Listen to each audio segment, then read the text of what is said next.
வணக்கம் அன்பு நண்பர்களே, இனிமை ஜோதிடம் சேனலை சப்ஸ்கிரைப் செய்து கொள்ளுங்கள். இப்பொழுது இந்த பதிவில் குழந்தையின் ஜாதகத்திலிருந்து பெற்றோர்களுக்கான பலனை எப்படி எடுப்பது என்பதை ஆராய்வோம். இப்போ தந்தையோட வேலையை தெரிஞ்சுக்கிடணும். குழந்தையோட ஜாதகத்திலிருந்து தந்தைக்கு ஜாதகம் இல்லை, அப்ப என்ன பண்றது? தந்தையின் வேலையை தெரிந்து கொள்ள குழந்தையோட ஜாதகத்துல 6வது பாவத்தை ஆராய வேண்டும். அது என்ன 6வது பாவம்?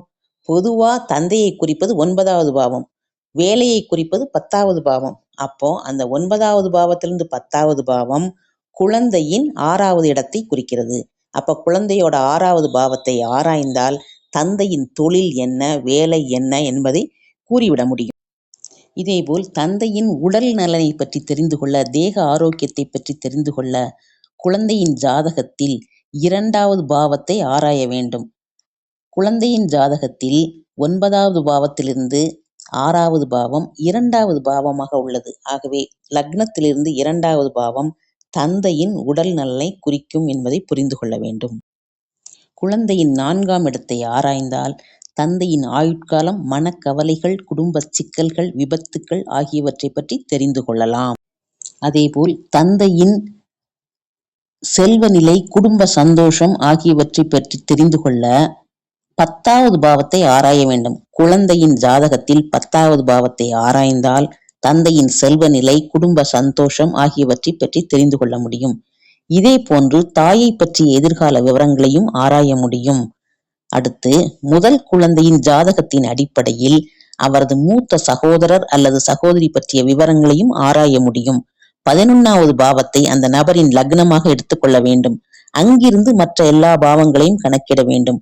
11வது பாவத்தை மூத்த சகோதரரின் முதல் லக்னமாக எடுத்துக்கொண்டு அதிலிருந்து முதல் ஸ்தானம் லக்னம், 2வது ஸ்தானம் குடும்பஸ்தானம், 3வது ஸ்தானம் தன தைரிய ஸ்தானம், 4வது ஸ்தானம் தாயார் ஸ்தானம், 5வது ஸ்தானம் பூர்வ புண்ணிய ஸ்தானம், 6ஆம் இடம் ருண ரோக சத்ருஸ்தானம், 7ஆம் இடம் களத்திரம், 8ஆம் இடம் ஆயுள் ஸ்தானம், 9ஆம் இடம் தந்தையார் ஸ்தானம், 10ஆம் இடம் தொழில் ஸ்தானம், 11ஆம் இடம் லாபஸ்தானம், 12ஆம் இடம் மோட்சஸ்தானம் என்பது போல் கணக்கிட்டு தெரிந்து கொள்ள முடியும். உதாரணமாக குழந்தையின் ஜாதகத்தில் 11வது பாவத்திலிருந்து 7வது பாவம், அது 5வது பாவமாக வரும், மூத்த சகோதரரின் மனைவியுடைய விவரங்களை குறித்து காட்டுகிறது. 11வது பாவத்திலிருந்து 7வது பாவம் மூத்த சகோதரரின் மனைவியுடைய விவரங்களை குறித்து காட்டுகிறது. இதே போன்று ஒரு முறையில் மற்ற விவரங்களையும் அறிந்து கொள்ளலாம். குழந்தையின் ஜாதகத்தில் 3வது பாவம் இளைய சகோதரர் அல்லது இளைய சகோதரியை பற்றிய விவரங்களை குறித்து காட்டுகிறது.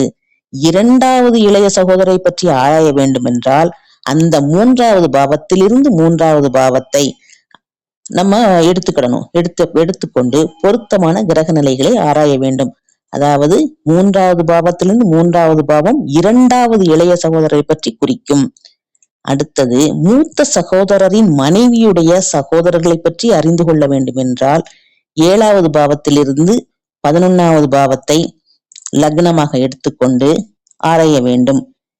இதே போன்று இளைய சகோதரரின் மனைவியாக இருந்தால் 7வது பாவத்திலிருந்து 3வது பாவத்தை, இளைய சகோதரரின் மனைவியாக இருந்தால் 7வது பாவத்திலிருந்து 3வது பாவத்தை, அதாவது சொந்த ஜாதகத்தில் 9வது பாவத்தை லக்னமாக எடுத்துக்கொண்டு அங்கிருந்து தேவையான பலன்களை ஆராயலாம். இந்த முறையை பின்பற்றும் போது சொந்த ஜாதகத்தை அடிப்படையாக வைத்து அங்குள்ள கிரக நிலைகளை, அந்த ஜாதகத்தின் தொடர்புடன் மற்ற எல்லா நபர்களின் எதிர்கால பலன் விளைவுகளும் ஆராய வேண்டும். விம்சோத்ரி தசா புத்தி அடிப்படை ஜாதகத்தை வைத்து கணக்கிடப்பட்டது. மற்ற விவரங்களுக்கான நேரத்தை குறித்து காட்டுகிறது. கிரக நிலைகளையும் தசா புத்தி அந்தரங்களையும் சரியாக கணக்கிட்டு ஆராய்ந்த பிறகு தேவைப்பட்ட பலன்களை சொல்ல வேண்டும். தந்தையின் ஜாதகத்திலிருந்து மகள்கள் உடைய எதிர்கால பலன் விளைவுகளை ஆராய்வதற்கு ஒரு உதாரண ஜாதகம் கொடுத்துள்ளேன். இந்த இதுல பிறந்த தேதி, பிறந்த நேரம், கேது திசை பாக்கி இருப்பு எல்லாம் இருக்கிறது. இந்த ஜாதகத்திலிருந்து ஜாதகரின் 4வது மகனை பற்றிய விவரங்கள் தேவைப்படுகின்றன என்று வைத்துக் கொள்வோம். 4வது மகனிற்கு 11வது பாவத்தை லக்னமாக எடுத்துக்கொள்ள வேண்டும். 4வது மகனிற்கு 11வது பாவத்தை லக்னமாக எடுத்துக்கொள்ள வேண்டும். எனவே இப்போது மீன ராசி லக்னமாக எடுத்துக்கொள்ளப்பட்டது. மீன ராசியிலிருந்து 7வது பாவத்தில் சூரியன் வாழ்க்கையை குறிக்கும் வீட்டில் 8வது புதனுடைய வீட்டில் இருக்கிறார். 8வது பாவத்தின் அதிபதியான சுக்கிரன் 9வது பாவத்தில் குருவின் பார்வையை பெற்று இருக்கிறார். வாழ்க்கையை ஆளும் சனியின் அதாவது ஆயுள் காரகரின் பார்வையும் சுக்கிரன் பெறுகிறார். இவை இந்த மகனிற்கு நீண்ட ஆயுளை குறிக்கின்றன. கல்வியின் வீடு மீனத்திலிருந்து 4வது பாவமான மிதுன ராசி செவ்வாயால் பார்க்கப்படுகிறது. 4வது பாவத்தின் அதிபதியான புதன் சுக்கிரனின் வீடான துலாம் ராசியில் உள்ளார். கல்வியின் அதிபரான குரு ஆன்மீக கிரகமான சனியுடன் சேர்ந்திருக்கிறார். மீன ராசியில் இருந்து அதாவது மகனின் லக்னம் 10வது பாவத்தின் அதிபதியாக குரு இருக்கிறார். இதனால் ஜாதகர் நல்ல கல்வியை பெறுவார். குரு 10வது பாவத்தை குறிப்பதால் அவர் வைத்திய தொழிலில் ஈடுபட்டு அதில் நல்ல பெயரையும் அடைவார் என்று எடுத்துக்கொள்ள வேண்டும். மீனத்திலிருந்து 7வது பாவத்தின் அதாவது கன்னி ராசியின் அதிபராக புதன் உள்ளார். 7வது பாவத்தை குரு பார்க்கிறார், செவ்வாயும் பார்க்கிறார். இங்கு சூரியனும் இருக்கிறார். சுக்கிரனின் வீட்டில் புதன் இருக்கிறார். இந்த ஜாதகர் திருமணம் செய்து கொள்ளும் பெண்ணும் வைத்திய தொழிலில் இருப்பார் என்பது இது காட்டுகிறது. குருவும் சனியும் சேர்ந்திருக்கிறார்கள். அவர்கள் சந்தோஷமான ஒரு திருமண வாழ்க்கையை பெறுவார்கள் என்பதை இது காட்டுகிறது. தந்தைக்கு இப்போது ராகு தசை நடந்து கொண்டிருக்கிறது. இந்த காலத்தில் மகன் தமது படிப்பை முடிப்பார். ராகு திசை சுக்கிரன் புத்தியில் மகன் மேல் படிப்பிற்காக வெளிநாடு சென்று அங்கேயே தங்கிவிடுவார் என்பதையும் காட்டுகிறது. நன்றி, வணக்கம். இது குழந்தையின் ஜாதகத்திலிருந்து பெற்றோர்களுக்காகவும் பெற்றோரின் ஜாதகத்திலிருந்து குழந்தையை பார்ப்பதற்காகவும் உள்ள வழியாகும்.